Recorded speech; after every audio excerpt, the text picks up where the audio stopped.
Coming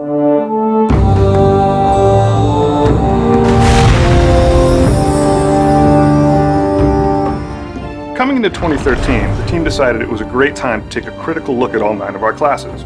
We had several goals in mind. We wanted to increase the excitement of moment-to-moment play. We wanted to give players really good choices between different builds for their classes. And we also wanted to pare down the number of skills but make them more impactful. Helm's Deep accomplished all of these things and set us up for the future.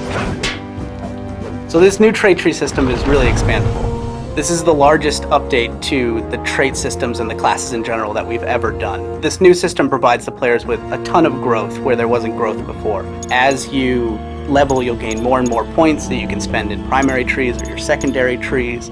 And that sort of growth just really excited all of us working on this system. With this update, we knew we wanted to examine the animations as well. So we created a lot of brand new animations, something like the smashing stab. He actually jumps in the air and stabs the NPC. Before, something like ferocious strike used to take 3.5 seconds. Now, a second and a half. It's definitely a lot more action-packed, quicker, more responsive, and I think players really notice the difference.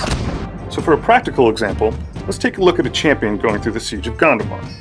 Now you probably want to be spec'd as Deadly Storm for most of the skirmish. You can take down a bunch of enemies, and you'll be very good at protecting the NPCs. Moving on to the final fight, you'll want to be spec'd as something else.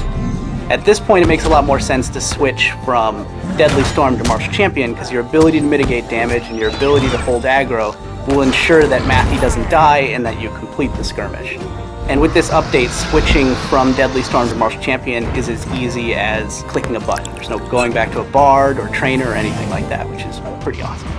You'll gain trait points every other level, and you'll have the opportunity to gain more of them by completing special deeds and quests.